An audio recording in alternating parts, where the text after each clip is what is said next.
Good evening, everyone, and welcome to the first live stream of the week in this Wednesday tier live on RTG TV. We're here for the fifth round in Japan for the Japanese Grand Prix, the Suzuka International Circuit. The circuit is 5.807 kilometres in length, 3.61 miles in length. It has 18 corners, one DRS zone. We have 27 laps to race around here. It was first built and raced on in 1987, which is 36 years ago now. So quite a long time ago. Getting on to the constructors standings, driver standings, sorry. Josh McGill is leading the championship after having a quadruple, more than a hat trick. I don't know what a quadruple would be, but took the race win, the qualifying for that race win, won the sprint as well, and got the fastest lap. So it was absolutely dominant last week, and he's sitting on 77 points, 60 points for Chuckle in second, obviously falling back 17 points at the moment. 55 points for Matty Jones. Clay is in fifth. Clay is in fourth, sorry, with 45. 41 points for Matthew. The Red Bulls are leading the championship, with Josh McGill leading the championship as well, on 104 points. 96 points for Mercedes, and the Alpha Tauris are on 76 points. So as we get the first lap in, as we were a little bit late to, or I was a little bit late to start the stream, we've got Lee back again, where he missed us last week in Bahrain, where you missed that dominant performance, Lee. Yeah, unfortunately I kind of missed that one due to some other circumstances that had arisen, but here now, and looking forward to this spectacular race. As well know, Suzuka has got a lot of history in Formula 1, as like looking back at the first ever Grand Prix here in 1987, where Mansell crashed in qualifying, which ultimately gifted the Nelson Piquet the championship, as Mansell couldn't continue on for the race. And it's the only figure 8 track in F1, which makes it stand out just a little bit more above the rest. Certainly, we've got, famous corners like turn 1 and 2, which is well, I don't know if it's a temporary name or it may stick. It was, of course, this year it was Buzzing Corner, after all the stuff that Sebastian Vettel was doing with his ecological work. And then you've got the S section in sector 1, Dunlop curve, then follows the two Degners into that hairpin before we go down to where Short Marcus has just exited there, Spoon curve. And then we climb up the hill along this straight. It isn't a DRS straight because we have 130R, which is a flat-out left-hander, and it would be too dangerous for them to be running with DRS around that corner. Of course, in real life, not so dangerous when you're sat in your bedroom or living room playing the game. But of course, we can't have DRS there for that reason. And then you get down to the final chicane as well, which is a really good overtaking spot, actually. A good place to get it done as well, because obviously you've got DRS on the next straight, so you can potentially get away from the driver ahead of you.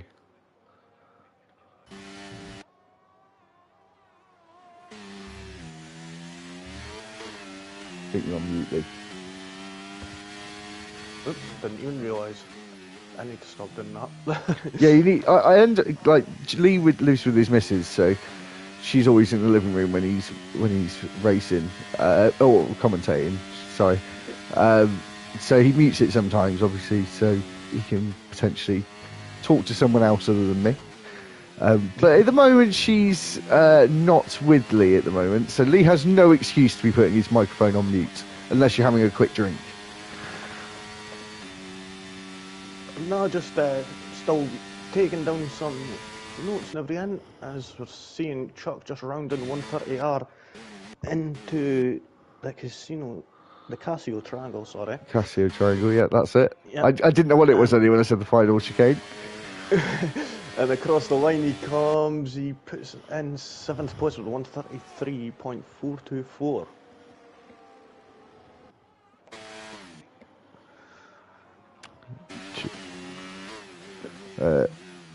Lee, in the comments saying you're a little bit quiet, apparently. Copy that. I'll go and sort that out now. 2 minutes.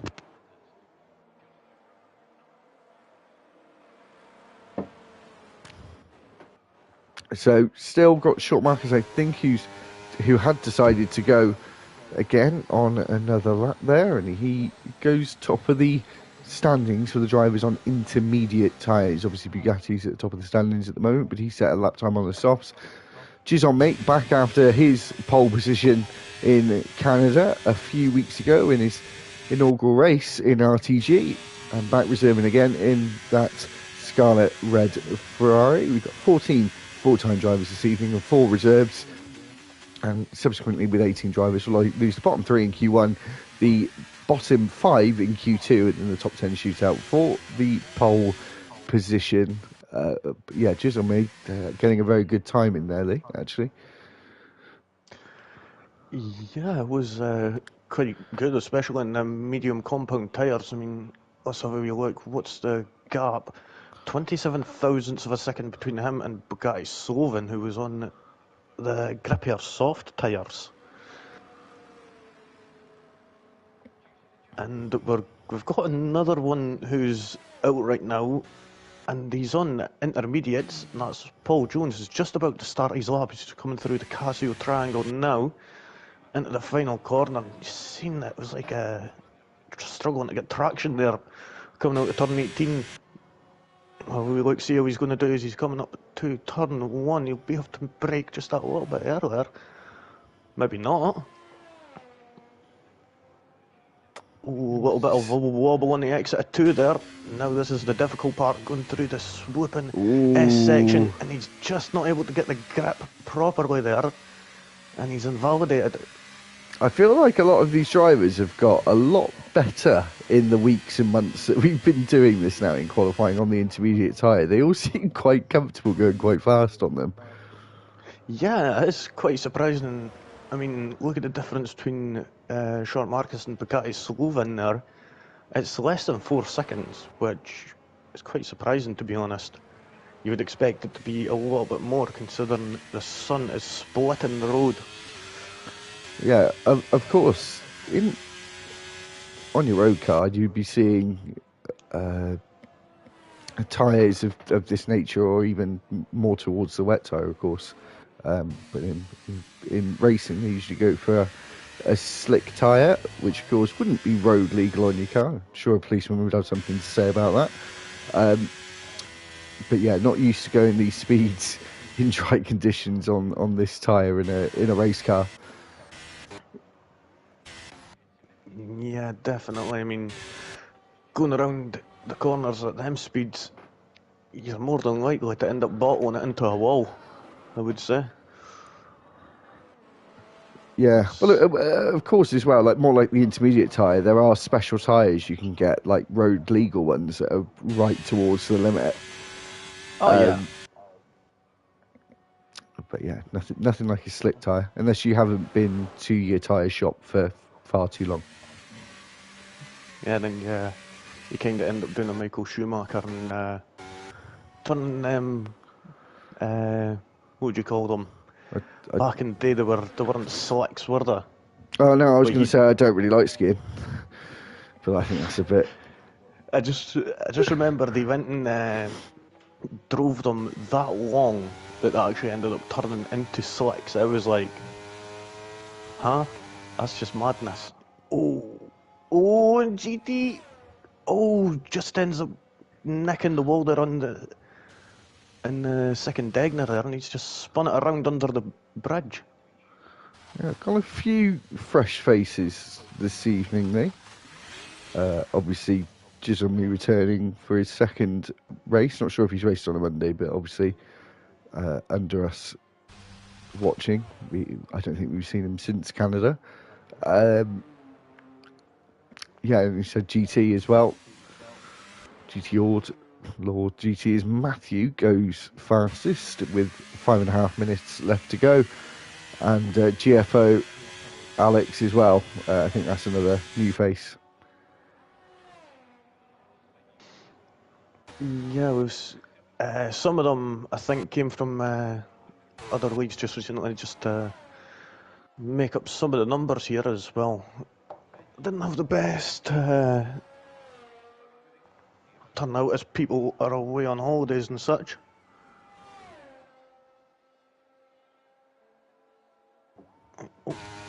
And it looks like Matty Jones is just coming around towards the Casio triangle here as he was nice and easy for the left-hander of 130R in these generation of Formula 1 cars. It is a little bit of a nothing corner nowadays as he goes to the line and goes 9th fastest and quite a way off pole position, so I feel like he would have maybe potentially made a mistake there. I mean, it's possible he is quite a distance off. Oh, Prodigy off the track there. Whether that be, I think that was on his off lap anyway, is just getting out the way of some other cars that are passing.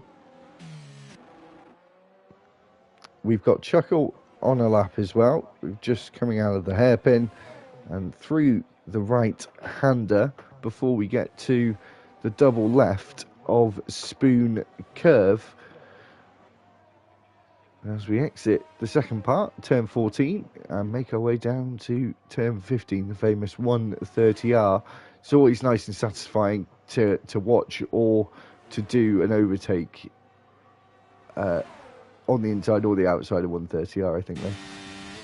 Yeah, little call back there at the 2005 Japanese Grand Prix here, where Alonso got Schumacher on the outside around 130R.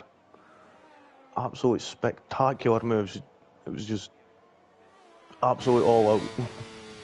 As Chuck sets a lap time of 128.9, and he's just under 0.8 of a second off the lead time as it stands. The last time we were here, I believe, was in season 10, and that was on F122.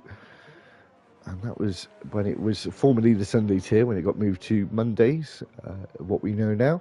But the pole time there was a 129.523, and as you can see, half the grid's already decimated it. Yeah. So just proves this game is quicker than last year's, but in some ways, Lee, I don't feel like the cars actually feel that much quicker. The lap times says they are. Yeah, I think what the problem was in the previous game is just a lot of people didn't have the proper confidence as well. The car did tend to be quite unpredictable, so it plays into the driver confidence, whether they want to just go for it and risk it all, or just try and get a lap in. It's one of them. You've got to try and find the middle ground, really. And a lot of them, I would say, were kind of quite wary of the traction that sometimes they would get. Danny putting in a lap, puts it in the 9th, 129.617. Let's play the monkey, comes across the line, he goes second fastest. And then Super Striker crosses the line, he goes fastest. And looks like he'll be comfortably safe as Paul Jones makes his way around the final corner. And towards the line he comes with 1:20 left on the clock. So that will be his final lap of the day, and he's 12th. So I'm sure he's going to be sitting there potentially thinking about biting his nails, Lee. As Matty Jones comes across the line in 11th and knocks Paul Jones down to 13th, the driver who's right up there in the standings on Thursdays. It's looking like he could be out in Wednesday's qualifying. Quite possibly. Has he got enough to go again? No, he hasn't got enough time to go again, that's for sure. Oh no, sorry, oh, hold on. Maybe, no, this is very strange. No. Paul's got a full charge, charge of the pack, and he can't get another lap in. The best thing he could do is just try and book it so he doesn't get in anyone's way when his car gets taken over. Oh no, that won't Yeah, happen because it he's still won't. on It his. won't. Yeah, it won't happen. You have to go to the line. Yeah, that's it's a GT bit fortunate. GC Lord as well on the Ooh. gravel, but for some reason, Dunlop. and now we see, and this is the problem for Paul Jones right now. He's got two drivers down in the bottom three who are not usually out in Q1. Yep, well, Prodigy coming to the line. See, goes 11 to the 129.3. Paul Jones is getting right close to being knocked out. And We've got Alino coming yeah, to the line now. he's on. Oh no, he's not. He's Oh. dived in. He wouldn't have gone was down any on his faster. time. Yeah, he was quite down on his time. Short Marcus comes to the line now. Is he going to knock GT out? He does, and moves up into third. Arg is going slowly. Paul Jones has got through by the skin of his teeth there. Oh, lucky. He may not have got so lucky. I think if we'd had another two drivers for qualifying this evening, he may have been. The numbers may have favoured him there slightly. Yeah, I would say that. Ooh. Thought GT was away going hit the wall on entry to the pits. So that is the end of Q1. GT, Alino, and ARG are going to be out in Q1. For GT and Alino, for their first races here, they are going to be very disappointed to be knocked out in the first part of qualifying. I mean, in all fairness, they did use the medium compound tyres, so it's one of them. It's just a bit unfortunate. And we're just waiting for them to just get wheeled in to the garages. Oopsie. There we go. And that is officially the end of the first of 3 qualifying sessions. So, of no luck there, Super Striker getting the fastest lap in Q1 with a 127.913, the only person in the 127s. After that was Matthew, then Short Marcus, Clay, Bugatti Slovan, Jizz on Me, Chuckle, Teachman, Chuck, Lee, Alex, Prodigy, Matty, Danny, and Paul Jones. The 15 will all be moving through to the second qualifying session. And the ones who have been eliminated is GT Ord, Alino, and Argan. They will be starting in their respective places, 16th, 17th, and 18th. So now we move on to the second of 3 qualifying sessions, where the top 15 will battle it out to try and get into the third and final qualifying session.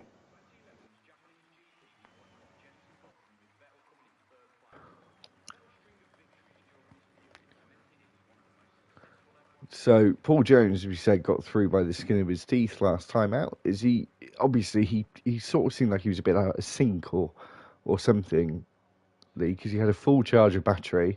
Maybe he just got his mass a little bit wrong. Maybe. Quite possibly, but either way, he managed to get through. But I've already seen some activity. Yeah, we have an AlphaTauri and an Aston Martin now, very close together as they came out of the pits. Very close. Chuckle and Super Striker. And then it's Jizzler Meat and Prodigy and Paul Jones. Super Striker on the medium tyre. So somebody's feeling quite confident there.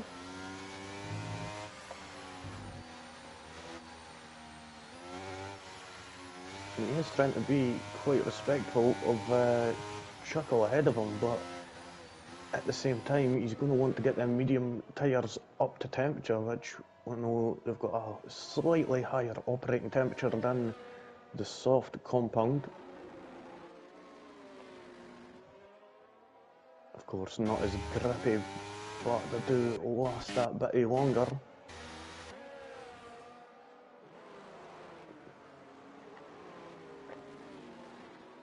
So got the majority of the field out now. We've got 11 of the 15 drivers out on track right now, and I'm sure the other four, will be out on track shortly.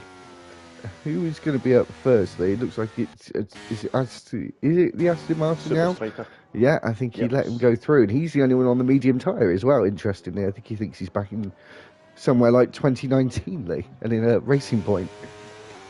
Oh yeah, I remember that. That was always quite fun. Like the tyres in Q2 for the top 10 anyway, determined what tyres you would be starting on come the race. Always bring a little bit extra spiciness to it.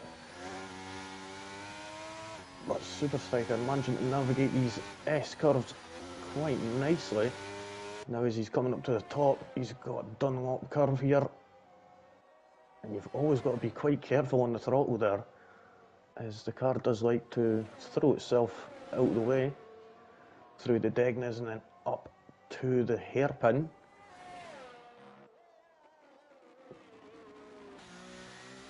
Manages to get it turned in quite nicely, hitting that apex.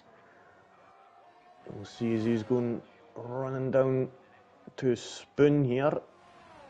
This double left-hander. You've got to try and use up as much of that curb on the outside as possible to try and open it up.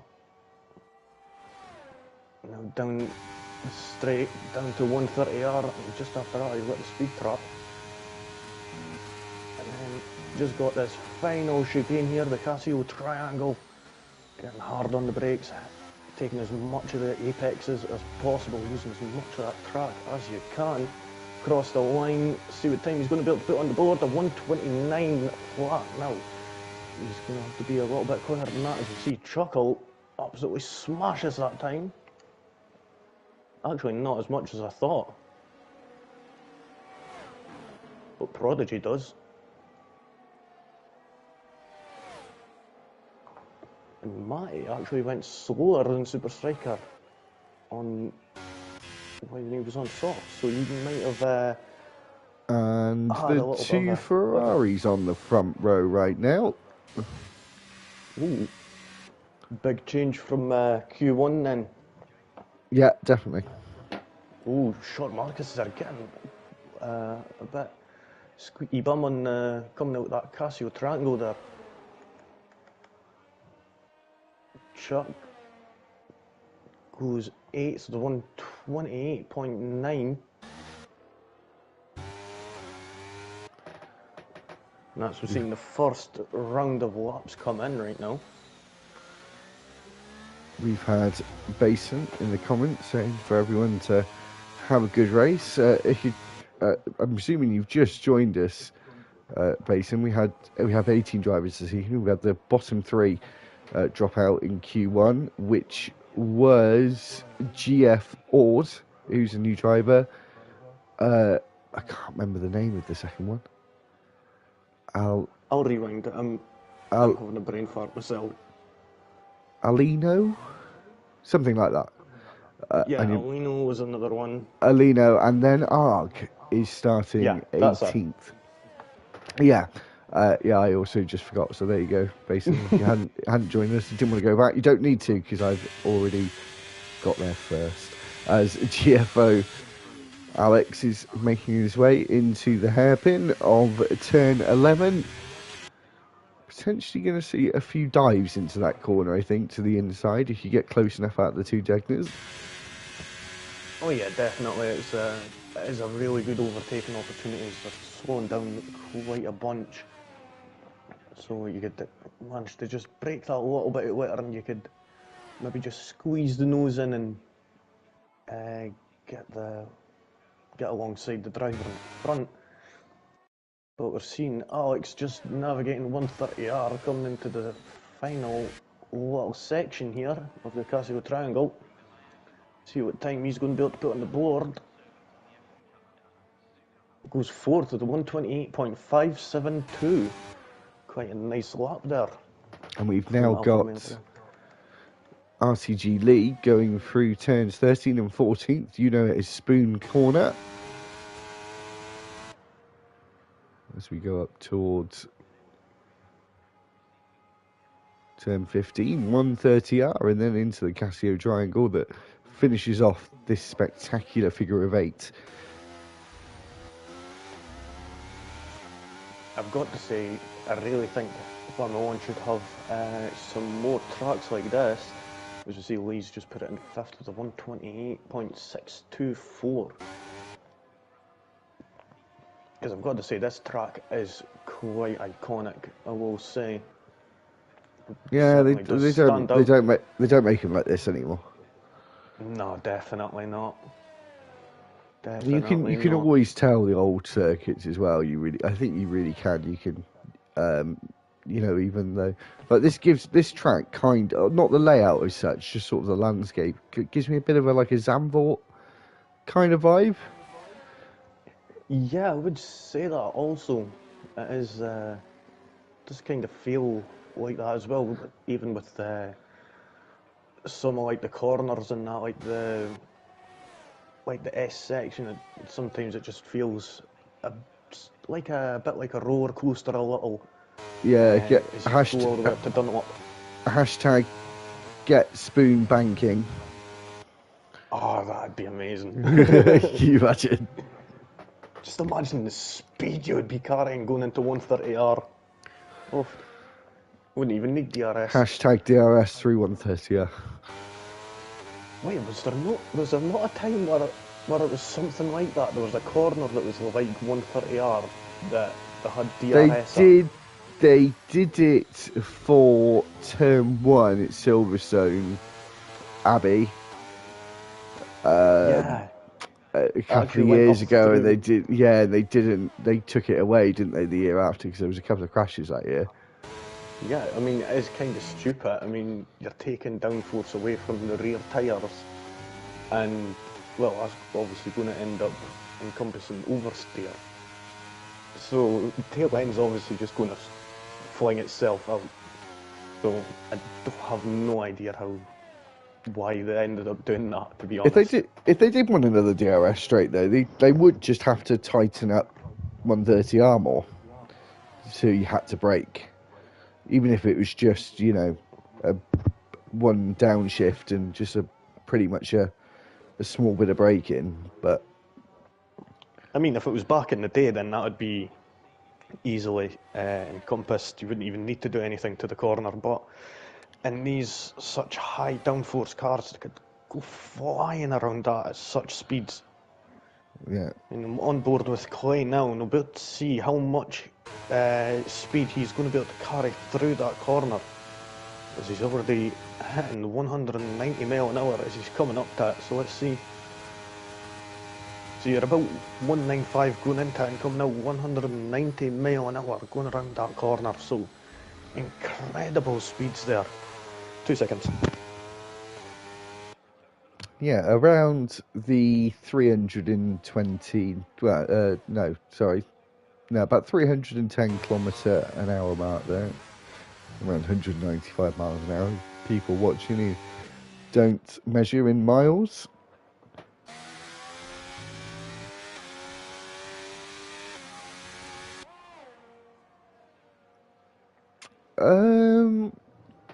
Just had a comment for everyone who hasn't seen it. Did they have the final quarter be like the DRS zone?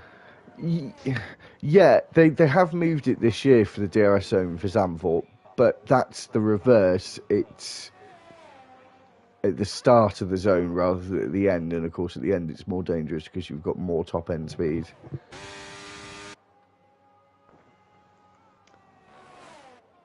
That would be my take. Anyway, I'm literally no expert though, so don't listen to my opinion. Danny now making his way through the S section.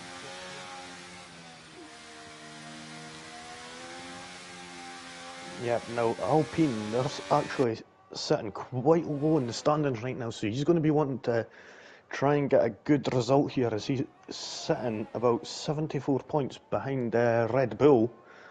Well, Alpine is, sorry, not Danny himself. So it's quite a distance that they are back, so he's going to be wanting to get them boosted up in the standings. Mm.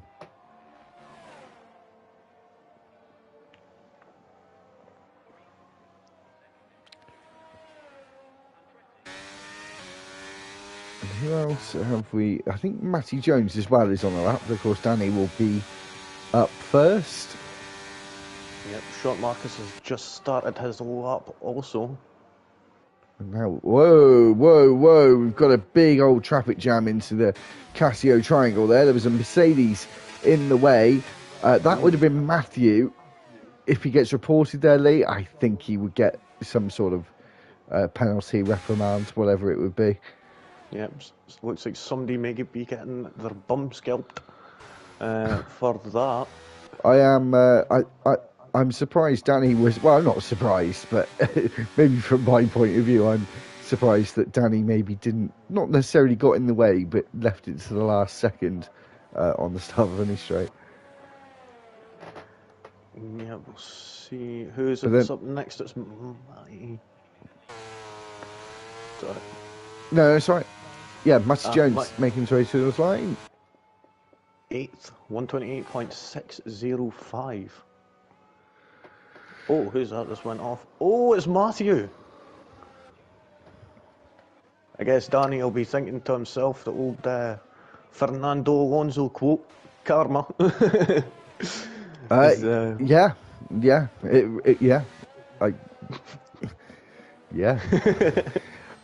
There's nothing else to say about that, really. Maybe he won't get maybe the penalty's been done on track. I'd say it's fair. Both of them had a lap, buggered up. Oh, that was close there for Danny, just getting right close to the... I'm not even sure what kind of car Whoa. He's right off the circuit there, wasn't he? Onto the gravel. Yeah. But the only person to not settle up yet is the Haas of Tiedemann, who has just came out of the hairpin and he's just going back up the hill into Spoon, taking as much curb as he can on that first entry, but not getting it over as much on the second corner. And now flat out all the way down to 130R. Absolutely spectacular corner. Oh, and even going over the curb on the apex there. Could tell he's definitely trying to shave off as much time as he can. Struggling to get a bit of grip there on the exit. Only goes 13th to 128.920. So Matthew in danger right now. Short Marcus is on a lap and making his way through turn 14, the second part of Spoon Curve, and now he makes his way up the hill, rises towards the plateaued section over the bridge underneath turn 10 as we go around turn 15 and on towards turn 16 and 17, the Casio triangle, and in the final corner of 18 he comes to the line. He's going to see the checkered flag. Is he going to see Q3? He is. Ooh. And that's also not Chuckle Out as well. Oh, now Chuck has just come around the final couple of corners now. This could knock Matty Jones out. This could knock him out, and it is going to knock him out. Ooh. That's 3 big names out in Q2. It is. Oof. This is getting extra spicy here.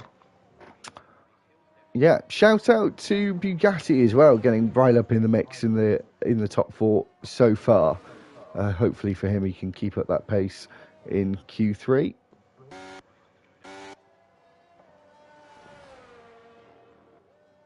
Now we're just waiting for Tiedemann to just get back in the pit. Now, I'll be back in 2 seconds, Lee. Roger that, copy.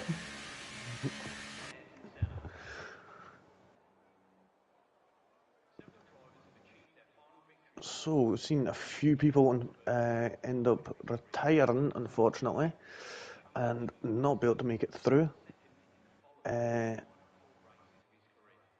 Alex, I think it's quite possible that he possibly made it through, I'm unsure, and just retired in the pits. But Matty Jones, Matthew and Danny will also be eliminated.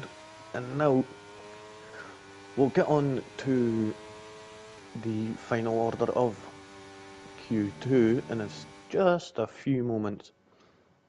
Here we go. So, Jizomi goes first here in the second qualifying session with a 127.486. Just behind him was Prodigy by less than a tenth. Then it was Clay, then Bugatti, Short Marcus, Paul Jones, Super Striker, Lee, Chuck and Alex. And the five that will be eliminated and starting in their respective places will be Matty Jones, Matthew, Chuckle, Teachman and Danny. They will be starting in 11th, 12th, 13th, 14th and 15th. So the top 10 now will be fighting it out for that pole position and that extra point, seeing who's going to be starting the closest to turn 1.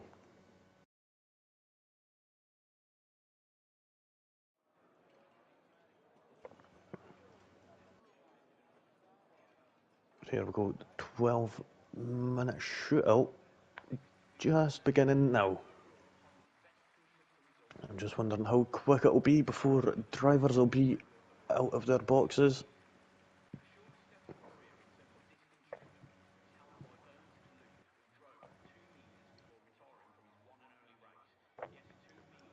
Let's see, when are we going to see some activity? There we go, we've just seen it from, I think that was the Red Bull, possibly, of Bugatti, is it? No, it's a Ferrari of Jizomi, the one who had the fastest lap in Q2 there. I think he's followed closely by Super Striker again, who's getting out quite early.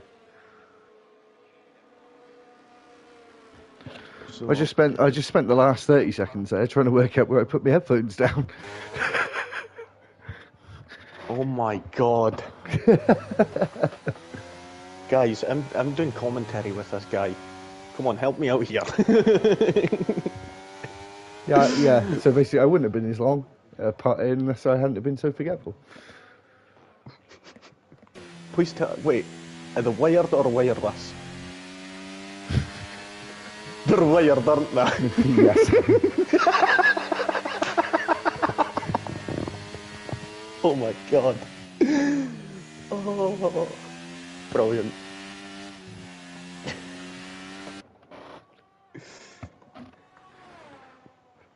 Can't believe you sometimes. Yeah. So we've got 6 drivers, and call it 7 drivers now out on the circuit as we see Paul Jones laying down some 11s on the pit exit as he makes his way out of the pits. Of course, him and Jizomi have been doing so well. We're at the top of the standings last qualifying round.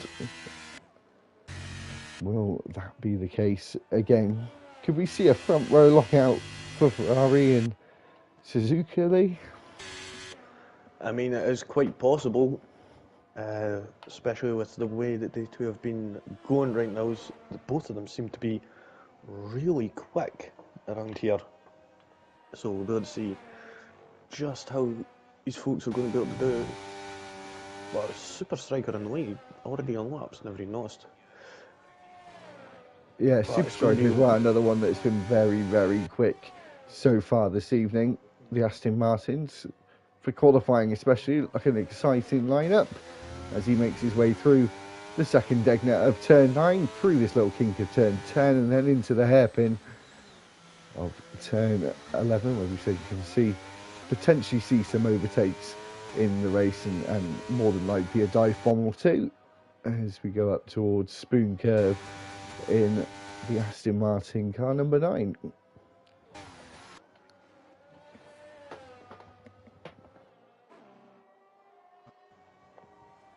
Yeah, we're just seeing how well he's going to be able to do is he's going to be setting the pace for Q3 here.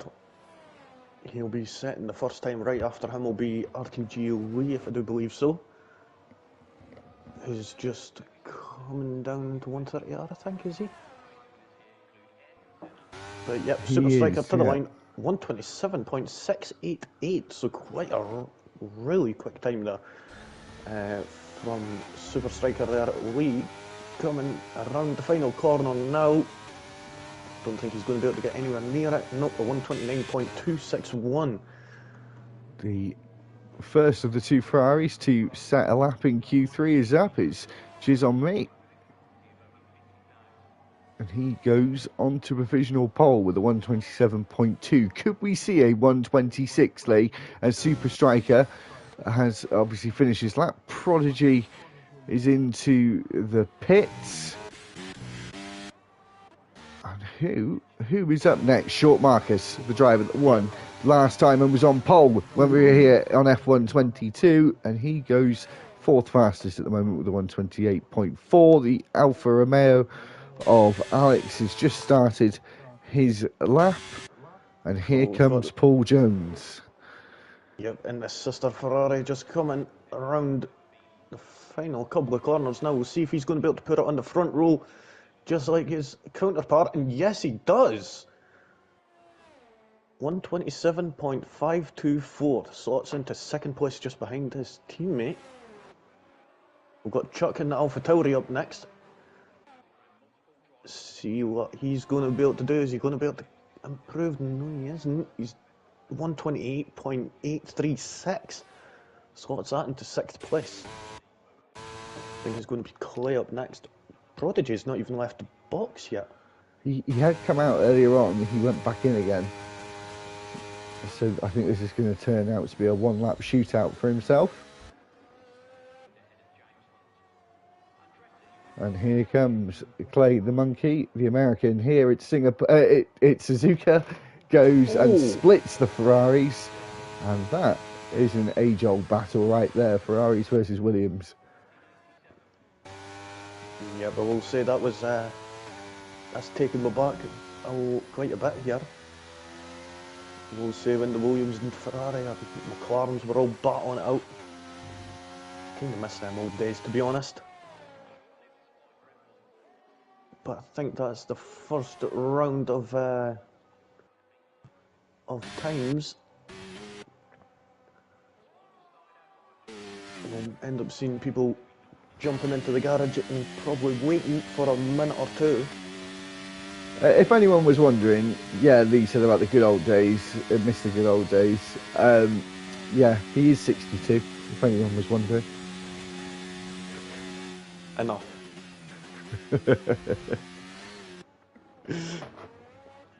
Didn't make me have to come down to England and kick your ass.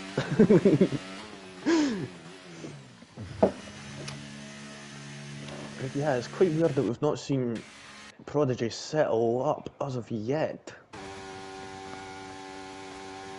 Yeah, and now we're seeing every driver going into the pits and sitting there for a minute or two, well maybe more like 2 or 3 minutes before they come back out for their final time in qualifying. And who is going to end up on pole, and who is going to end up with that extra point?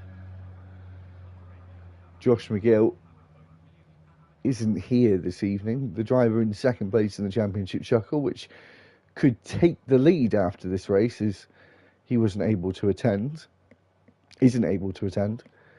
But he's not in Q3, Lee, so this was not the race that he could afford to be really missing Q3. Yeah, but unfortunate for him, but 2 seconds. No worries. Yeah, so yeah, it's unfortunate for Chuckle. I'm sure when Josh finds out, if he doesn't know already, we'll be thrilled about that potentially. In terms of the championship. Apologies for a no stream on Monday. Again, there was just a lack of numbers, so Short Marcus opted to race instead, because of course racing comes first. So apologies for not seeing Marcus on Monday, but of course you'll have coverage as usual for Wednesdays and Thursdays this week, and hopefully going forward to the rest of the season, and hopefully we will have no more missed races from next week. But the races did go on, obviously, so the title fight, whoever's involved in Monday, I should know really because I'm racing in Monday, but not doing awfully well right now. Yeah, so 3 drivers out on the circuit now. Prodigy out nice and early at the final stages of this session, not hanging around.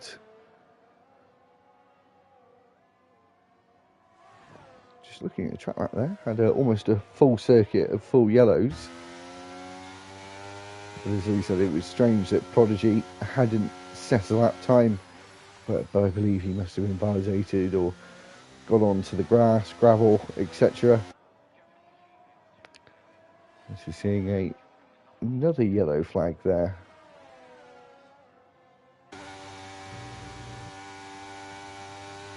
But this is Prodigy's time to shine.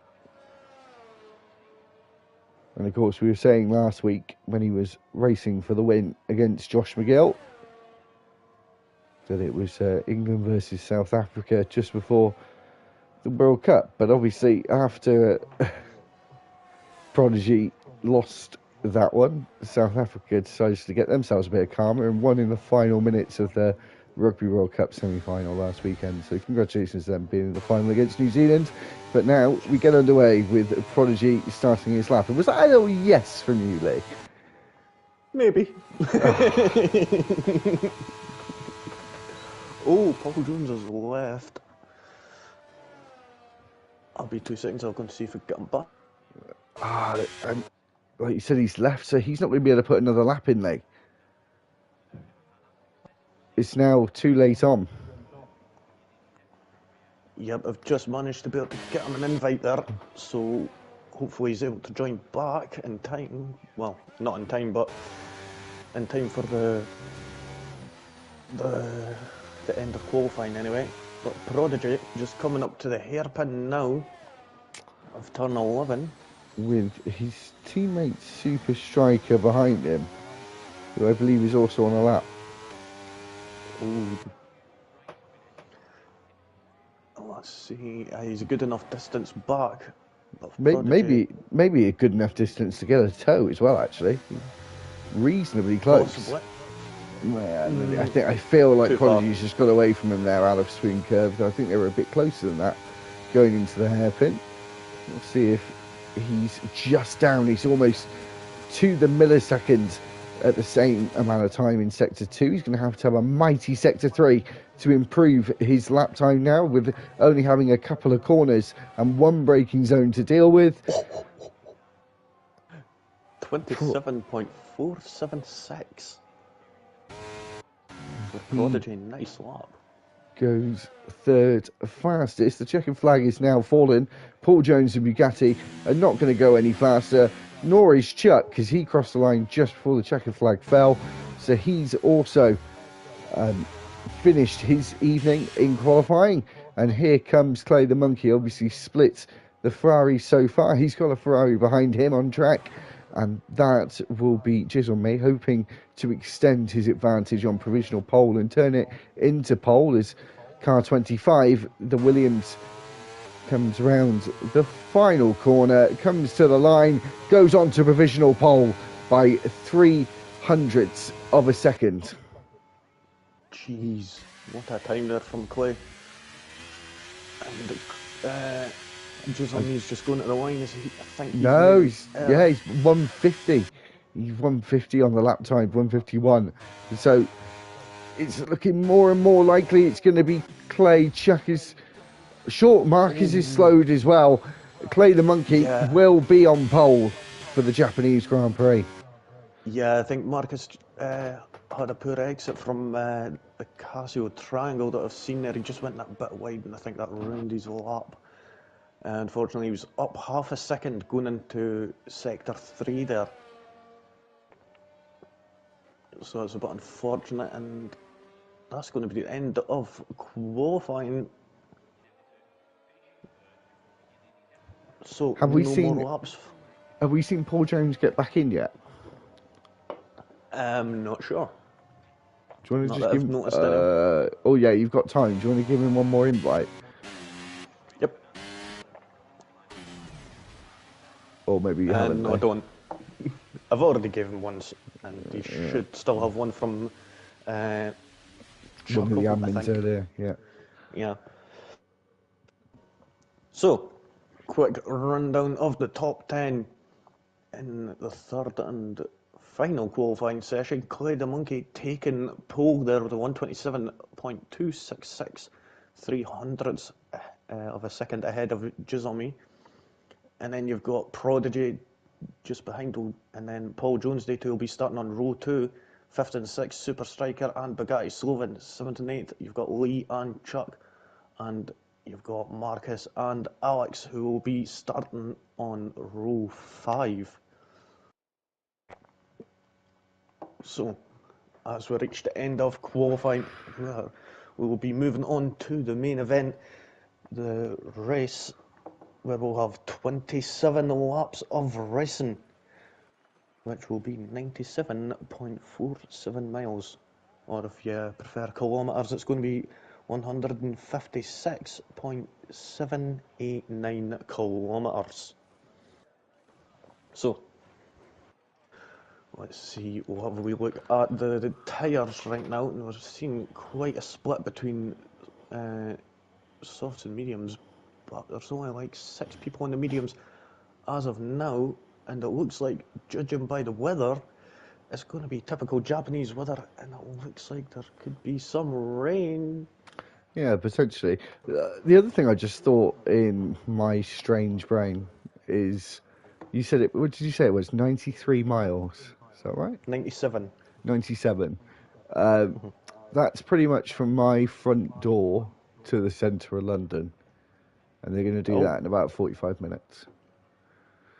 It would take me 2 hours, as we've already had the ready up and we've got 5 red lights. I think there may have been a mistake there, but we're away for the 5th round in the Japanese Grand Prix. Clay the Monkey gets us away rather well. Prodigy as well, getting alongside there with the Ferraris. They go side by side through turn 1 and then turn 2 as they're still almost banging wheels as they go through. Prodigy gets up into 3rd place. GT got tapped Alino in the back going into turn 1 and sent him a bit wide. Matthew, though, he ended up getting a terrible start, and he's sitting down in 18th. He's lost 6 places already. And a front wing. Yeah. And now we're seeing a caution here. I think it was it's a VSC. Yep, for some reason after the latest update, I think it's just a bit delayed on telling us what it is, but we work it out anyway because you can see the safety car on the map. So it's one or the other. Yeah, it's a VSC right now, so hopefully we'll be getting started racing before we start lap 2, which I doubt. Hopefully Matthew could get back in and get out before the safety car finishes.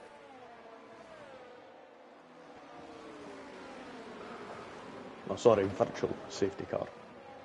But yeah, as I was saying, front door to my to centre of London, we're doing here, and it would take me over 2 hours to do that. Yeah, but come on, your car can't do 200 mile an hour. You never know. It's a good car. It's blue. It could be a Williams. As we go through the final corner, we get back racing again through the Casio Triangle, the true final corner, as we now go through the final corner, which is just a slight right-hander. We've already got a 3-second time penalty. Matty Jones and Alex came together. Alex just went out wide there at turn 17 and came across the track a lot on Matty Jones. And I'm not sure if any of them got damage. I don't think so.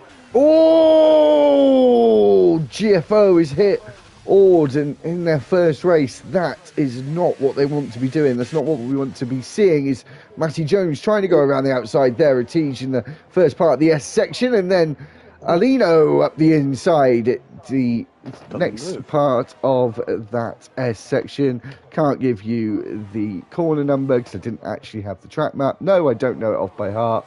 As we now go through the first couple of corners in first two. I'm already losing it.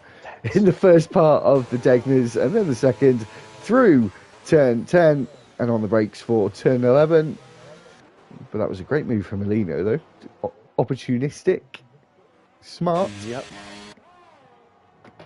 There's Matthew. Oh, he's running a bit wide at Dunlop there. And with him already been that far back, he doesn't want to be making any more mistakes, and he will be praying for a safety car to come out.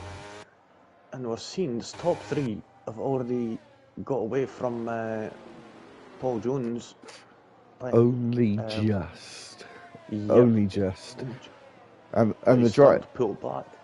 And the driver who's second in the championship right now is down in 10th place. And if this was the final lap, Lee, he wouldn't be taking the lead of the championship right now. So, obviously, we're already on lap 3, but he can't be, for his sake, if he wants to take the lead tonight, he can't be down in the midfield. Yeah, he's going to be wanting to make the most out of Josh McGill being on holiday. Yeah, just to make sure he can try and take advantage as much as possible, as he is sitting 17 points ahead of Chuckle right now, who's sitting on 60 points. Well, looking, it seems that some of the back runners are starting to separate out a little bit. We've seen a few of them struggling a wee bit through the middle section of the Degners there, just running a little bit wide, and it seemed with the low ride height they were kind of getting a wee bit stuck on that for a second. Yeah, it also, just so you know, for anyone wanting to know, for Chuckle to take the lead this evening in the championship, he needs to be finishing 4th, or he can finish 5th whilst getting the fastest lap, but then he'll be tying on points, he won't be leading the championship. Yeah, so that's where he needs to be. Right now, in 10th place, he'll be getting 8 points. Yeah, well, it's worth noting that he is working on the hard compound tyres right now, so he'll be looking to go a little bit longer, and if the rain ends up coming later on, then he'll be dancing. Do we know there's rain coming? Well, not that I know of, but it looks like it. Judging by the sky. I think Lee's going to start doing a rain dance in a minute. Yeah, we could possibly see that. I'd love to see that, Lee. I'd love to see that. Yeah, so you said Chuckle the only one on the hard tyres right now as they go through the 2 Degner corners. And it looks like Paul Jones has managed to close that gap up to the top 3 a little. And now we've got a DRS train down to 7th place. But Bugatti's slipping a little. He's going to have to be careful. He's got Super Striker and Chuck just behind him. Seeing yellow flag in sector 2. Who would that be?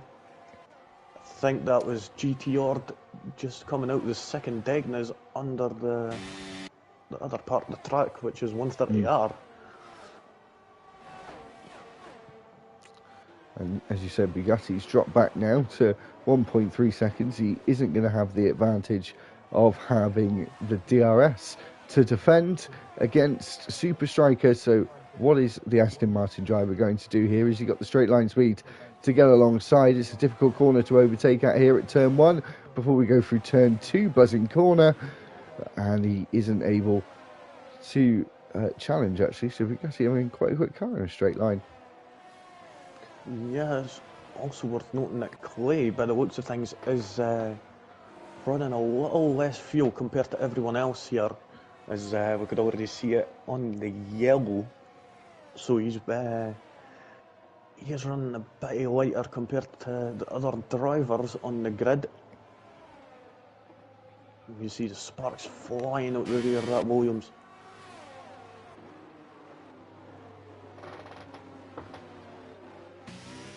The Super Striker's getting awful close to the back of Bugatti's Sloven now.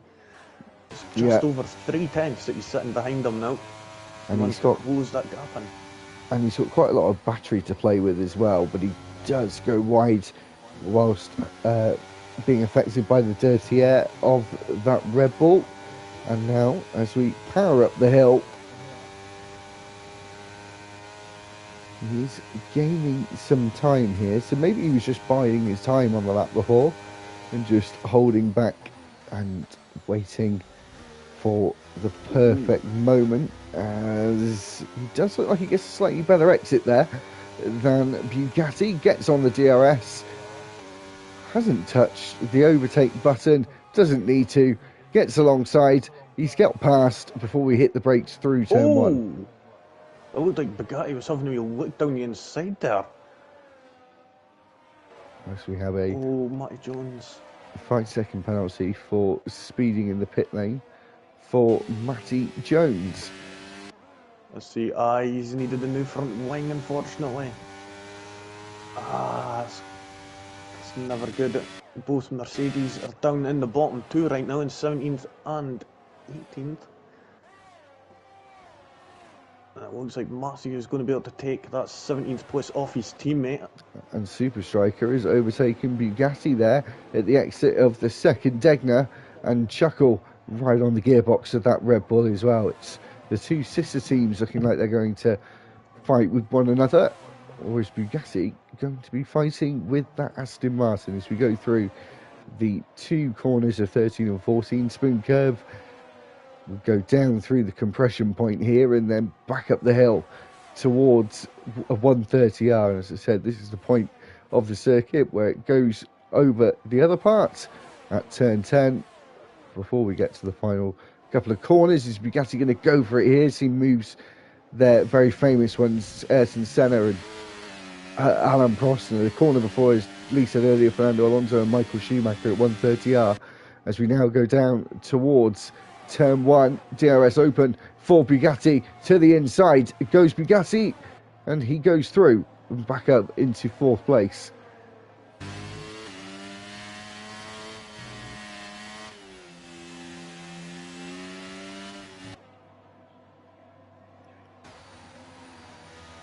As we wait to see. Jesus Christ, I was just speaking to myself there. Yeah, I thought you were.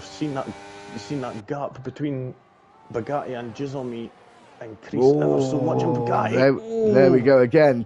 And there we go again. He made the same mistake the lap before as we go through turn 10 on the brakes for turn 11. Still holding on to that fourth place, but it is giving the top three, who are all out of the 1 second window right now, but it's giving them the chance to leave fourth place and back behind. Yeah, we've seen that gap. We've seen who's that that's got the penalties. Are we going to see a move here up towards 130R? Super Striker looks to the inside. No, he's going to wait. Is he going to wait for the Casio triangle here? Is he going to go for it one more time? Again, I think just waiting for the DRS, and he gets a big snap, and he would have had to have done opposite lock there through turn 17, and it will hurt him down the back straight. Oh, down the start finish, sorry.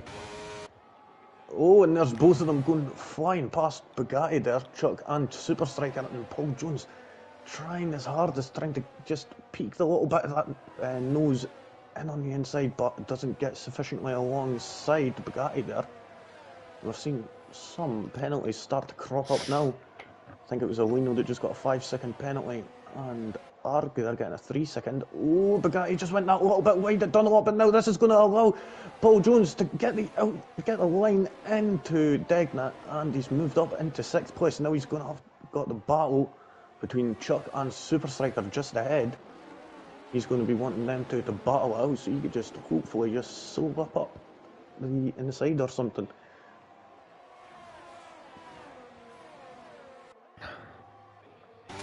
That was a really good move there from Paul Jones, but Bugatti just seems like he's losing confidence here and potentially losing grip in those tyres at this point as well. Yeah, I mean, 7 laps already on them soft tyres. There'll be a way to fall off the cliff quite soon. The quiff. Quiff. Reminds me of the old hairstyle I used to have. As we go through turn 18 with the driver sitting in 6th place. And Oh, as wait we go, there. Short Marcus getting past Bugatti Sloven. He managed to get a better exit off the Casio triangle. and now, as well, Chuck at buzzing corner getting past Super Striker there. And the driver who's sitting in 4th place is the driver who's still on the soft tyre out of him and Bugatti, and he's looking like in a much better place than his current soft tyre companion who's sitting in 8th place.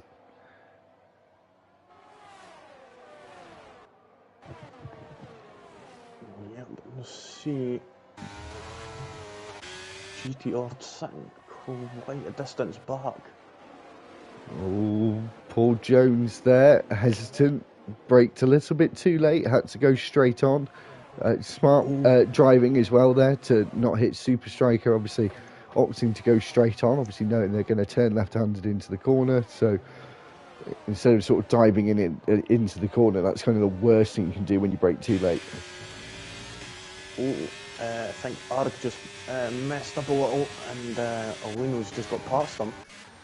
And he just went that little bit. Oh! Went wide Jesus again there. Christ! I thought Matthew was away to go flying into the back of him as Arg went and slowed down for some reason, going around turn 10, as he was going up to turn 11, the hairpin. So I think Arg might be just calling it a day, maybe. Unsure. Paul Jones. Who's that? It's Matthew! Matthew's off at Spoon! I see. Looks like he's just spun though, hasn't he? So he's got himself back underway. Not looking good for the Mercedes duo right now, down in 16th and 17th. Yep, it's definitely not been their race, as they're sitting in 2nd place in the constructors right now. They're only about 8 points behind the Red Bull team right now, which has got Bugatti and Alino right now. So it looks like that gap could be increasing ever more in the constructors. And 3 out of the top 4 as well, Lee, have all got themselves time penalties already, as we're about just over third way through this race. And Short Marcus going up the inside there at turn 12 before Spoon Curve. It was even before that, but yeah. Nicely done there from Short Marcus. Moving up.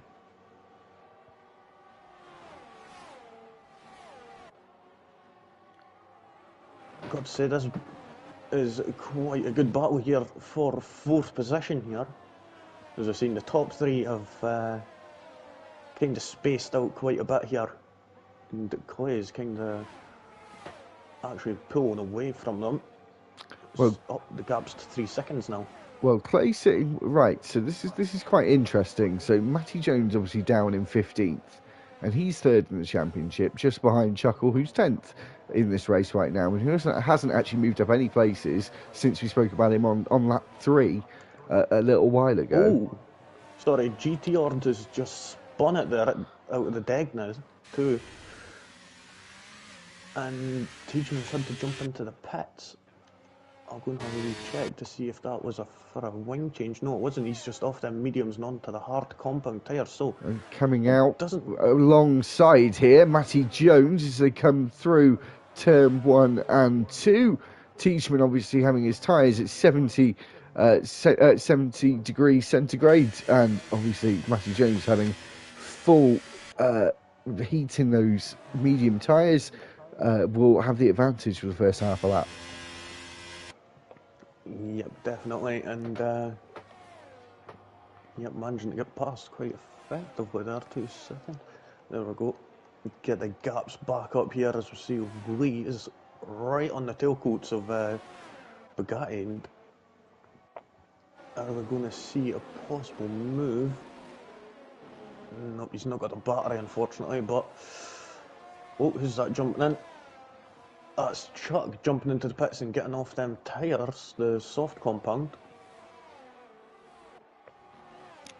he could quite possibly drop down to about 14th, I think. It's going to be close with Alex, I think. Yeah, and here comes Alex down the start finish. As he comes out just ahead there of Chuck, so he'll be down in 12th.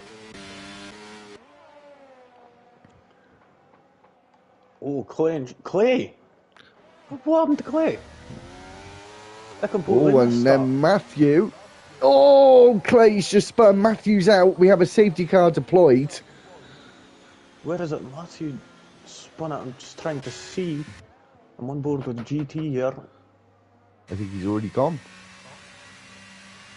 Just trying to find out the location.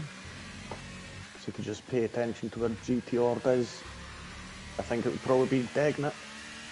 No. Oh.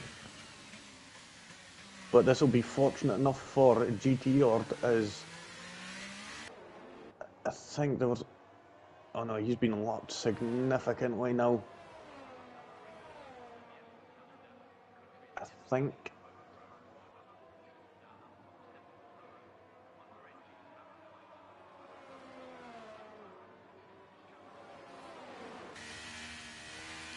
Matthew crashed coming out of Spoon. Okay. So that's where it was that he unfortunately bottled it. Not his track, it seems. Unlucky for Clay as well, who just spun at the same time. Fortunately for him, it looked like it was just a spin. We'll find out if there's a front wing change. No, so hard tyres go on for him. He slots in right between Short Marcus and Paul Jones there. Very, very busy pit lane there. Yeah, definitely. Oh, maybe there's not. a bit of racing there. And who was that that just went GT. through it?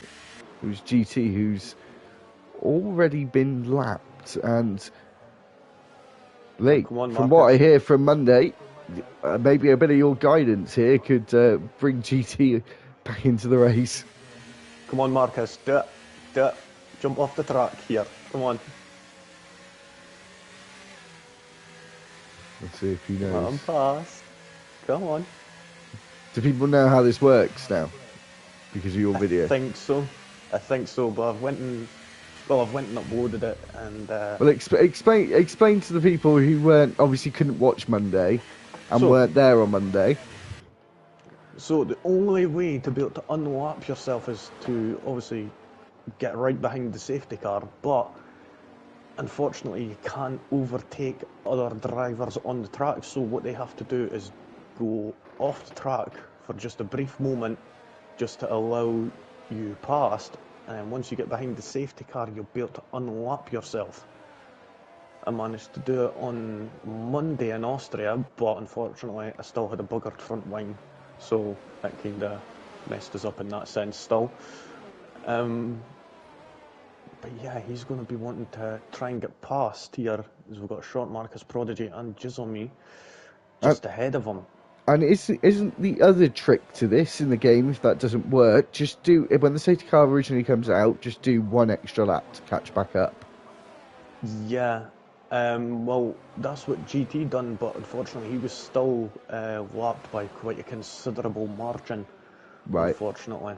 So, yeah, I think he spun as well just before the safety car came out, and because his time was like 2 minutes or something, I think, so it's a bit unfortunate.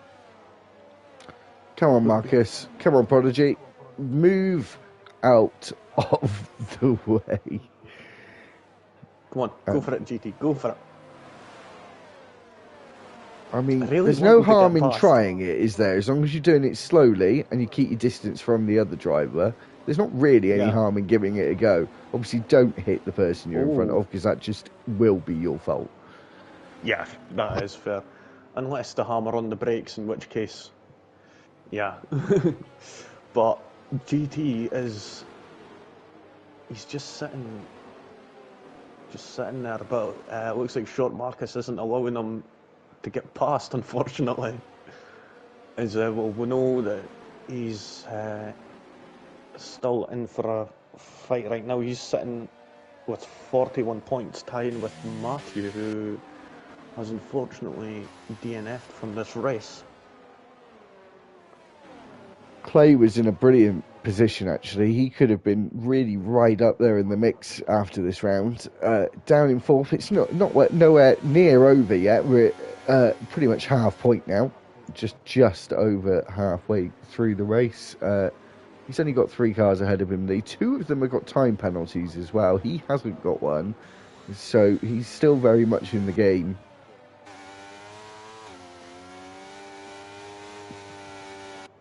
So if Clay was to get the fastest lap and the win here today, he would be 2 points behind Josh in the standings. And I think where Chuckle is right now, he would overtake Chuckle as well, wouldn't he? Yeah. Well, he would end up on 75 points if he was to get that, because he's already got the pole position point. And safety cars in this lap. That was, I was going to say it was a late call, but it wasn't, because they do it at the start of Sector 3, and Sector 3 starts about there. Isn't it? I thought it was at Spoon. Yeah. Oh. Yeah, it's a very short Sector really 3. Short. Yeah. It should be, I think it should be about like an amount of meters before, at the minimum. I think what they should do is like split it up evenly. But anyway, as we're getting ready to get back underway, Jizzleme's went. We'll be able to see if he's going to be able to catch anyone else. We'll already see GT's already down at a lap. And it looks like Danny and GFO are swapping places already. It looks like before GFO's the line as well. Oh, and the Lee has actually stormed up past the two Chuckles. Oh, and there's been contact. I think that was Bugatti Sloven, was it? And I'm not sure. The other one was Clay the Monkey, who's now down in 12th place and went off at the exit of turn 2. That is so unfortunate. It's gone from not very good to very bad. Yep, definitely. From bad to worse. That's what has been happening. It looks like Super Striker's just getting past. And are we going to see one of those moves here, Lee, from Clay the Monkeys? And it might happen at turn 11 hairpin. He goes up the inside at the hairpin. They bang wheels. He's trying to get past. We're going to go through turn 12 here. They're going to go side by side here, wheel to wheel through this right-hander as you go down and then back up towards Spoon Curve. And Alino has been able to hold on to 11th place right now. Yep, but right now Clay was going to have the slipstream as he's got basically zero drag. Now as he moves to the inside of 130R and he brakes. Oh! I guess if considering what's been happening recently, Alex just getting that wee bit too extra on the apex of the first of the casino triangle. And the gap already to the top 4. Well, the top, the top 2 just made a slight margin. A slight probably isn't even a description for a small enough word, actually. Just realised we're on lap 16 already. Yeah, it's gone very fast. Been very, very good so far, and RTG's day is not going so good now. He slots back into 9th place, just behind Alino, who obviously would have been unsettled by that, and because his tyres are warm, Alino is able to get past in the apex of turn 10, and he was already into 9th place at turn 11 hairpin. Yeah, but let's look in the road, like I was saying, Jizzle getting a 3-second time penalty, so that's both of them up at the top. Yeah, both got penalties. Jizzle already had a penalty, though. Oh, yeah? He's got 6 seconds worth of time penalties now. Prodigy's got 3, so Prodigy not leading the race because Short Marcus is still well within the margin of winning right now. We've seen Prodigy putting the fastest lap at 129.730, which we'll see that come down ever more as the race continues. And we've just seen the two Chuckles swapping places and the Lee getting back past Alino there.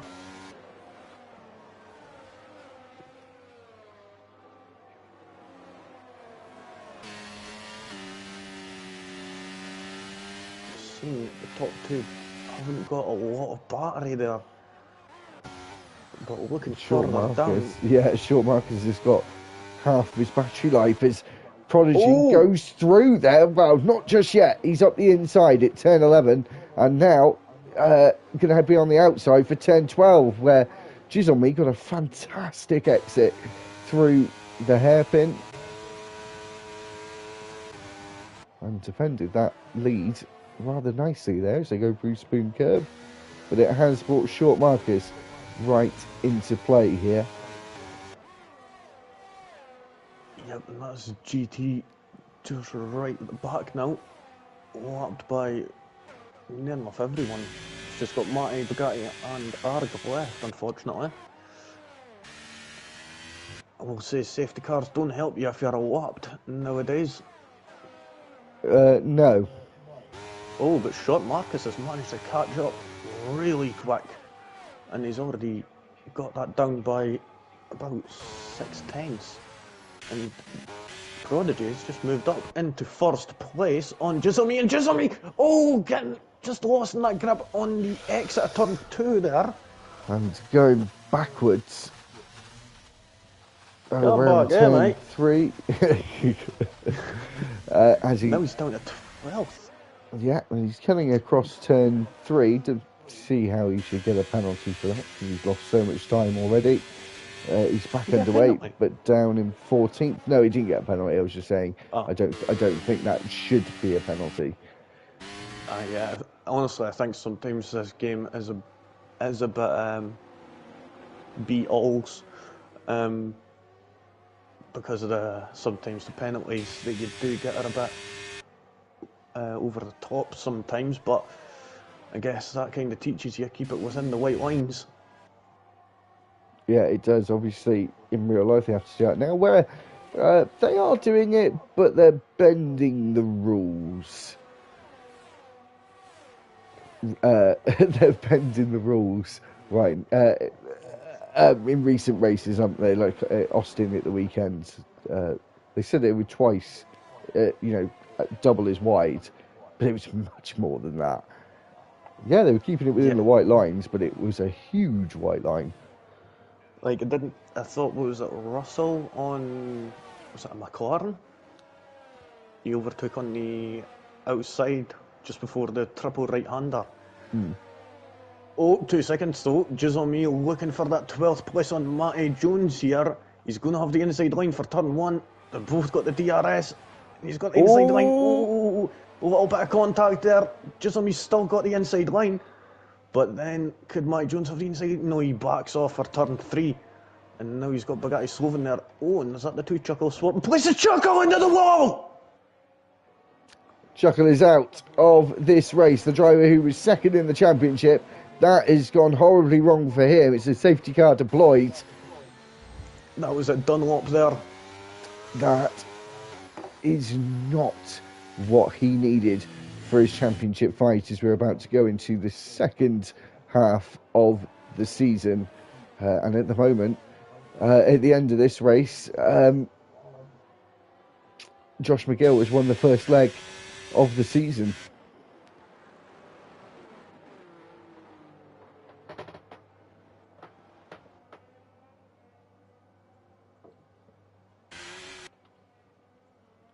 Are you there, Elias? Sorry, I forgot to unmute as I had to fix my headphones there. For some reason it was crackling like hell. No worries. It's like an old telly. Okay, Prodigy, Short Marcus, Paul Jones, Super Striker as well, all coming into the pits as well as Chuck. Sorry, it looked like Alino was waiting to go right into the back of the McLaren of Are we going to see soft tyres now, Lee? Surely, yes. Yep, I would imagine we'll see plenty of softs now.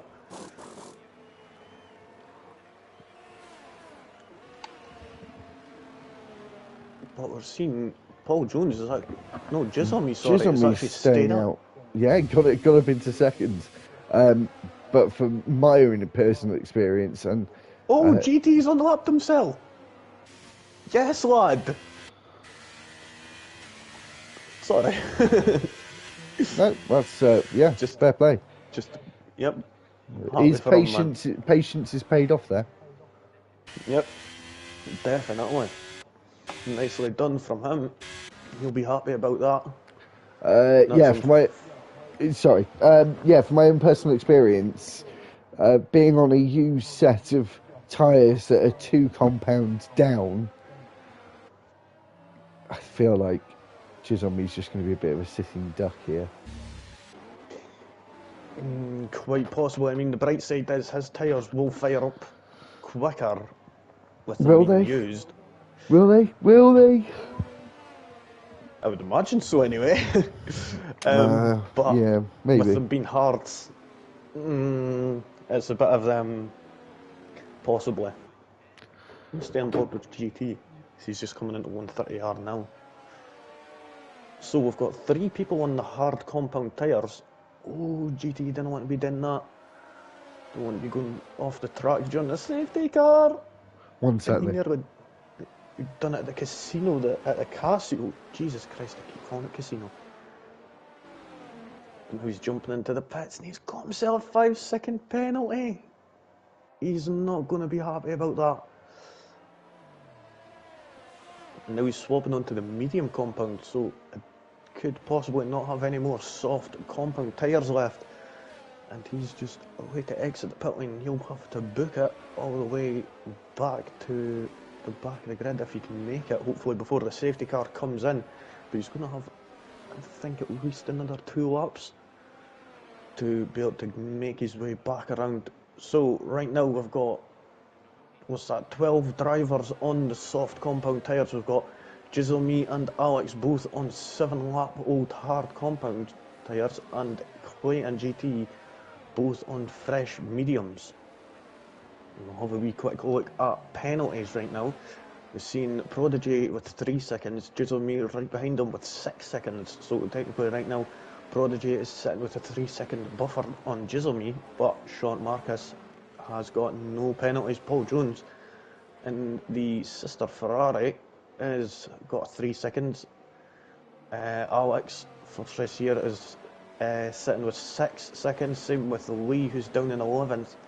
And at the back of the grid, we've got Arj and GT Ford with 6 seconds and 8 seconds.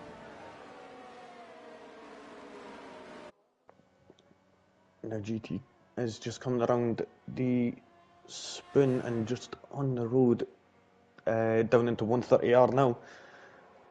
So hopefully he'll be able to get caught back up now.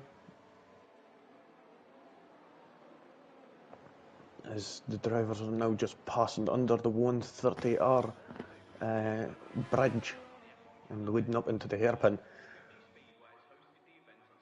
So I'm thinking GT might just be able to get there just enough time.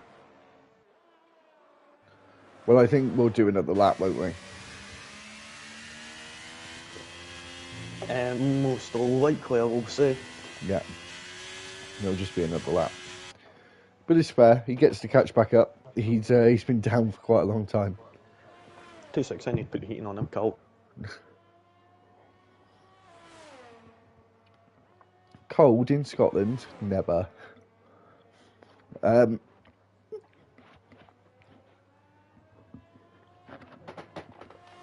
So as we wait for GT to catch back up, we'll be in Qatar tomorrow night. Oh, actually quite looking forward to that one.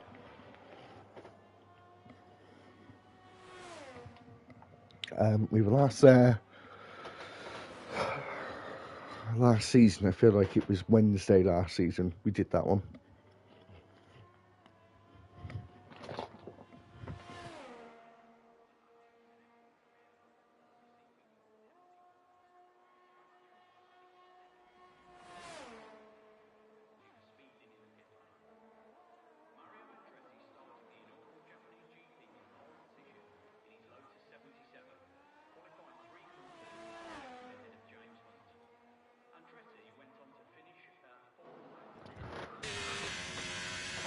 So as Lee was saying before, looking at the time penalties, which you can now see on your screen, obviously Lee was letting you know what they were. GT as well having the most amount of time penalties right now, 8 seconds. We've got a smatter of 6s actually, more than 3s now. 4 drivers on 6 seconds.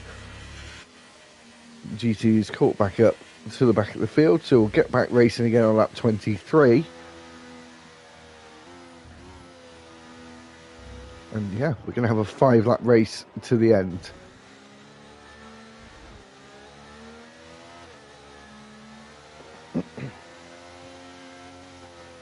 That's good to see him caught up again. Of course, with that 8 seconds, it's not going to be the best.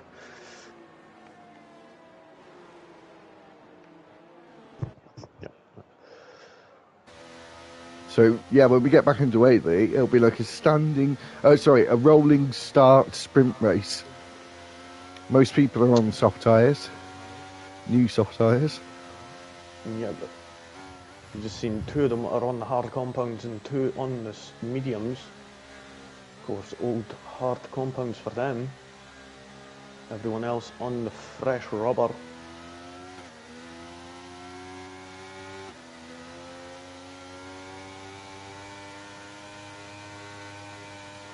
So let's see, when is race control going to give us it? There we go. That's the notification we're getting that the safety car is in this lap. And we're about to get underway for basically a 5-lapper to the line.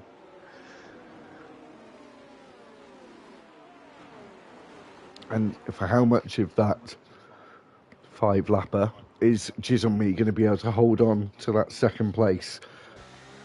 My feeling would not be very long as he goes through turn 18 and loses the rear end there. As Lee said, it'd probably be easier to fire up the tyres. Maybe fire them up a little bit too much there as you go into turn 2 with the car in second place. And now into turn 3. Short Marcus looking at the inside there, obviously on that soft tyre, getting impatient already into turn 3. Yeah, well, he's going to have to clear this car as quick as he can. As if Prodigy gets a chance to pull away that by 3 seconds, he could win this race. So Sean Marcus is going to have to try and make quick work of that Ferrari ahead of him in second place. Oh, and who was that just seen behind? That was Alex going wide at the Degna 2, and that's allowed Chuck to move up into second place. And I don't think he almost made contact, and this is allowing Danny moving up as well, up into 7th place. So Alex just lost 2 places between Degna 2 and the hairpin. So in just a couple of corners, he's went from 6th down to 8th, unfortunately. And now Alino is going to be looking at a move as he's got a better exit off of Spoon, and he's absolutely flying past that Alfa Romeo now. And Short Marcus getting past Me, and now his teammate Paul Jones getting past him as they would go into the Casio triangle. Contact! Lee! Oh, RTG Lee's out. That could be another safety car. It is a 3rd safety car. And Clay has had a eventful evening. Yeah, I think that was due to Alex. I'm not sure if he got on the brakes a little or that coming out, but I'm not particularly sure what happened. I'll have to go and really check at that. But it looked like it was a bit of a concertina effect between a couple of the drivers. Oh, Alex is going to be fuming with this now, as he's just had to wait for GT to serve his penalty and get tyres. So down to 14 now, unfortunately. And hopefully this safety car is only going to be out for a lap or 2. And it should be, 2-lap racing? Short Marcus is laughing right now. Yeah, just stayed out of trouble really, in all aspects, not getting a time penalty. Yep, keeping his nose clean. Reserving tonight though for Looney Man, I believe. I always forget that. And Clay's officially done. It's a bit unfortunate as he had such a great qualifying there, managing to get the pole position and get that extra point. So he's sitting on 46 points right now. Marcus isn't there, no, there? sorry, yeah, no, I was just about to say, sorry, no, he isn't. I was about to say, I've got his name right here, not even thinking. But him and Matthew are drawn right now on 41 points. He'd be 10 points behind the leader in the championship by the end of this race, or thereabouts, if he ends up staying where he is, which is second on track. But if the checker flag falls the way they are right now, he will win the race, obviously, with Prodigy having time penalties. Has he got 6 seconds? I feel like he does. No, he has 3 seconds.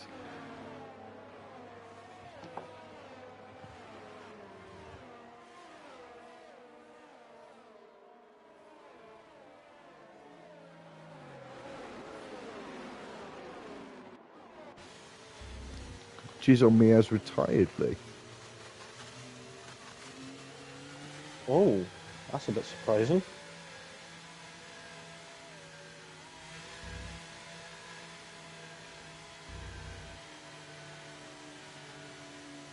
See, Marcus looks like he's trying to burn off as much fuel as possible. So you hear him revving that car just to the limit there.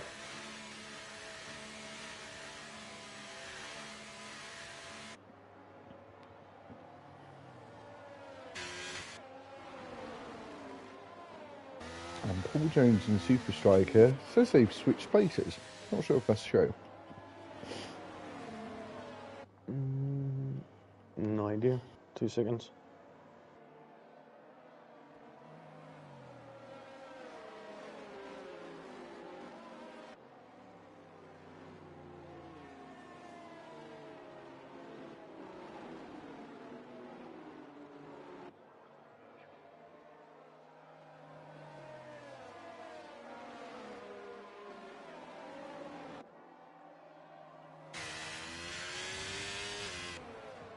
So we should be getting back underway racing for 2 laps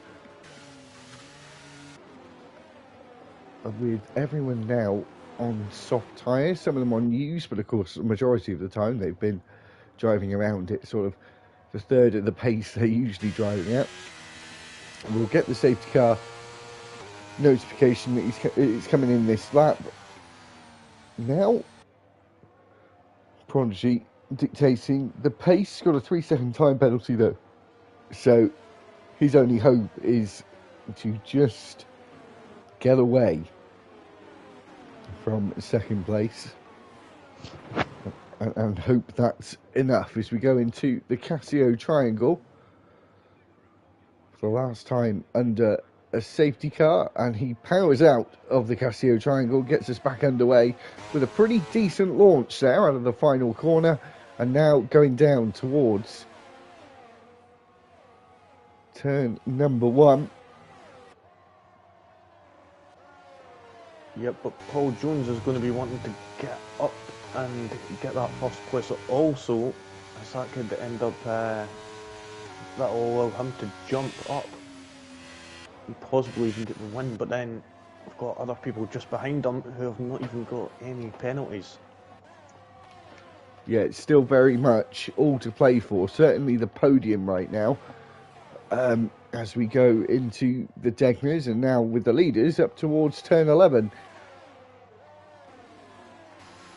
Oh, and Alex is off at Degna 2, and who's that just ahead of him? That's Arg. I think they 2 made contact going around the Degnas there.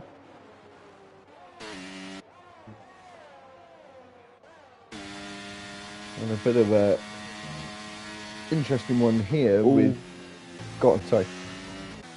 No, short Marcus, just seen him there going a bit wide, going around Spoon. Yeah, so he's going to be wanting to try and keep this together. He's got 1 lap to go. And does he take the risk of fighting with Paul Jones, or does he take a different risk in letting him go and hoping that he can stick with Both of them, I suppose, but crucially Prodigy to get the win, obviously not having the time penalty. But Prodigy setting the fastest lap, trying to get that extra point as we go on to the final lap of the race. Yep, he's already used up all his battery trying to open that gap as much as possible, but he's going to have to double it if he's going to want to try and get this win. And Alex is retired in the pits, unfortunately. So 12 now.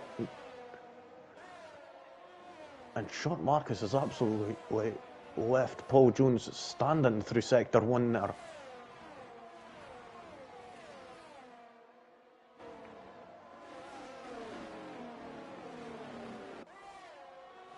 Is that the Tiedemann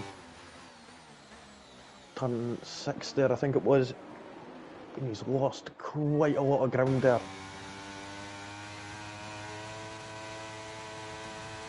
So we're on the final lap now. We've only just got a few corners left to go.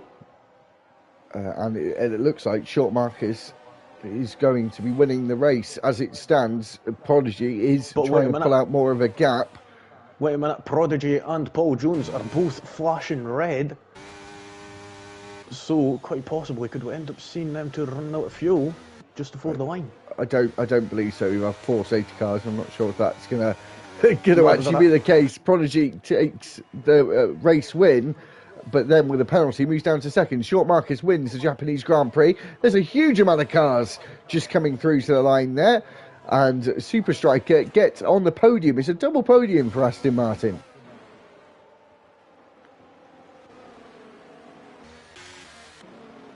Nicely done from them, and unfortunately Haas rounding out the final order.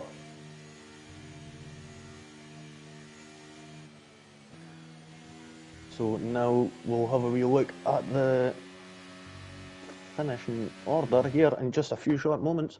Here we go. Oh, but first up is the podiums, and there we see Short Marcus taking that top step with the Aston Martin drivers at either side of him. Nice driving from Marcus there, managing to keep his nose clean the whole race. And Prodigy getting that fastest lap with a 128.380. So Short Marcus first place there. Nicely done from him. Prodigy in second. Super Striker was third. Paul Jones fourth. Danny fifth. Alino was sixth. Chuck seventh. Eighth was Matty Jones. Bugatti ninth. GT was 10th, managing to unlap himself and move up a couple of places. Nicely done from him. And 11th and 12th was Tiedemann and Arg in the Haas.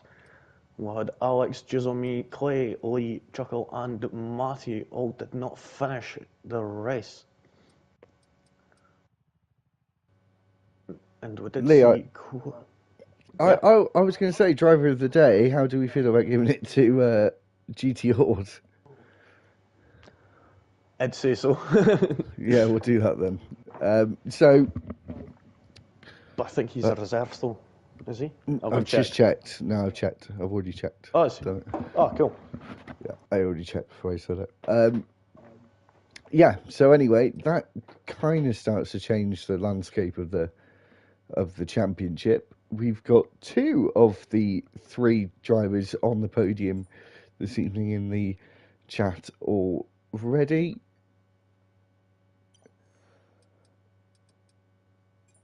So obviously we'll go to Marcus first. Well done, mate. I think that's your first win of the season in season 13 of Wednesday tier, obviously. Congrats. Just obviously kept it within the white lines, and that obviously aided your win today, but it doesn't take anything away from it, of course.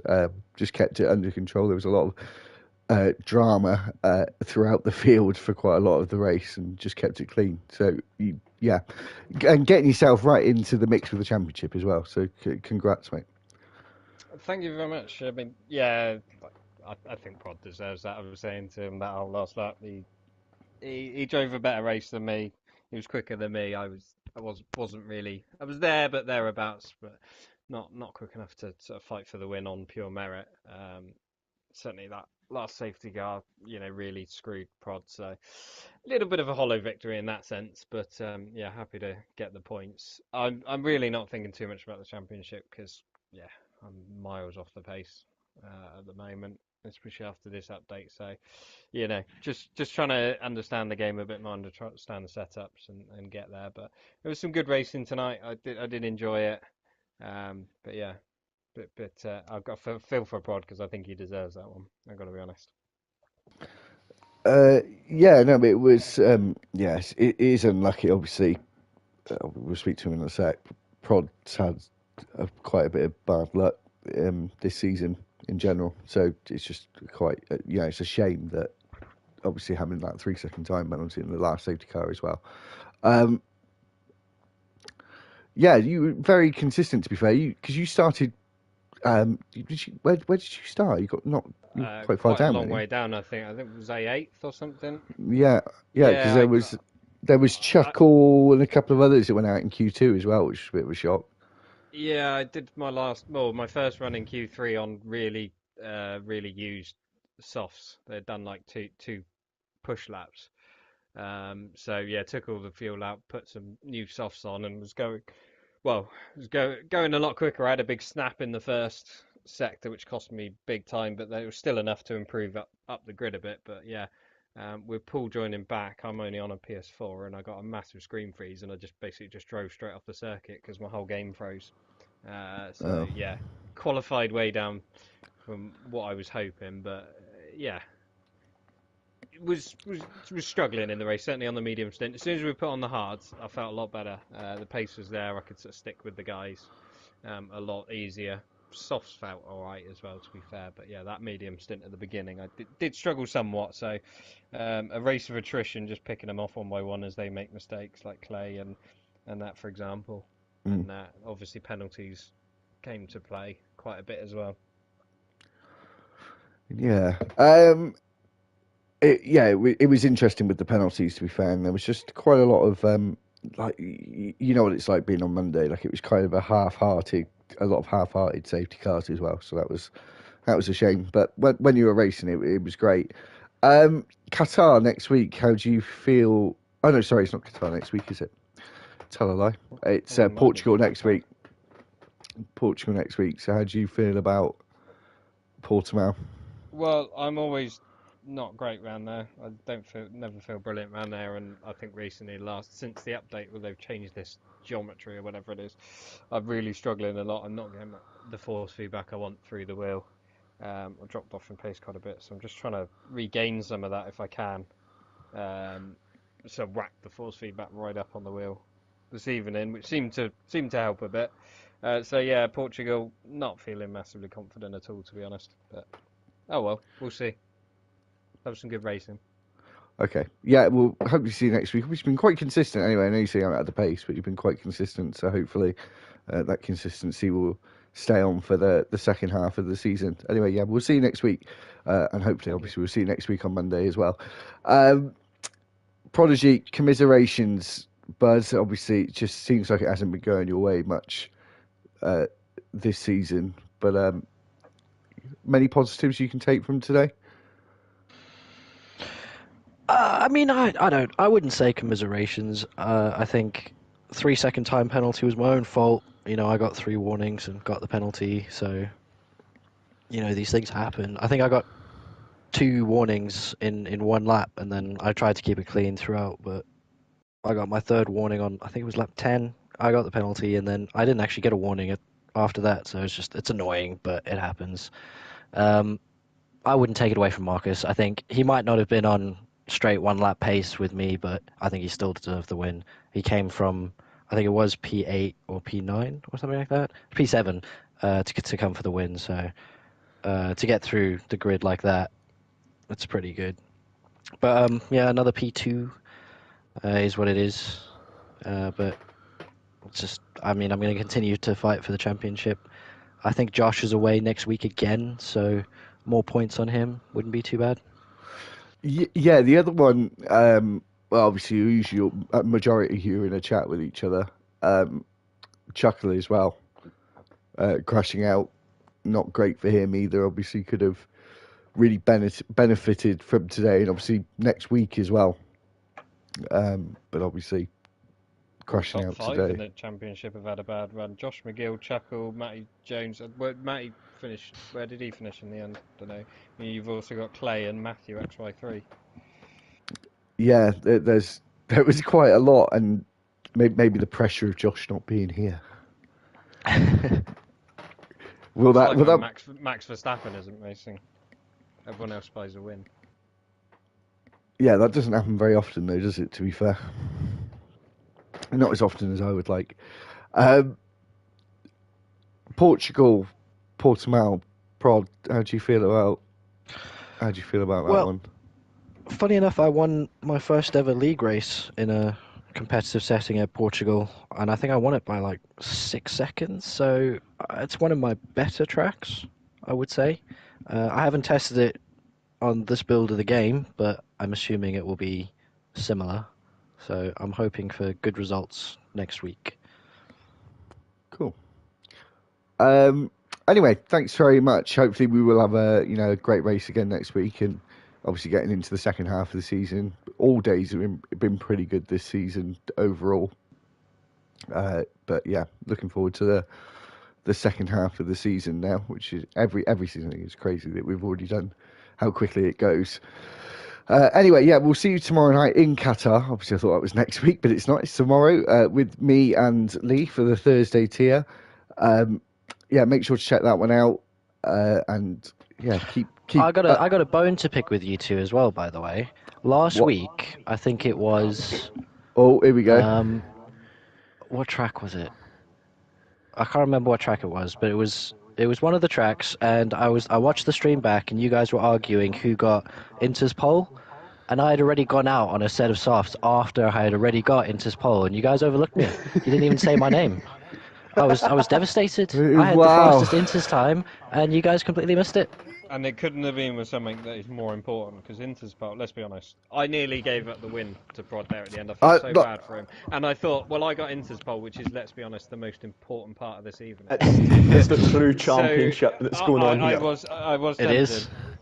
I Should do we- think It we truly need to is. actually independently score this. Should we actually either get us or the admins to actually make up an independent intermediate championship standards Absolutely. for the season? Absolutely. What do we think? Absolutely. Should you think it's worth an extra point in qualifying? You can get 2 points in qualifying. I'd say so. I was That'd be thinking fun. if I go back and tally them all up, whoever gets Inter's pole, we're going to do it like a race point system. So they'll get 25 points. Obviously, we won't add into the championship. And then obviously 18 for second, so on and so forth. It's like DHL fastest lap, isn't isn't it? It's just our thing. It is the most important thing in RTG, without a shadow of a And you doubt. see, and the thing is, it's quite risky to go for it on some tracks because, Yes, as it Matty is. Jones found out, it is quite risky to go for it. I also think that if we're actually going to do it for proper next season, you have to like apply to do it, and then every week, regardless of what track it is, you have to do it. You haven't got a choice of just be like, I'm not doing it.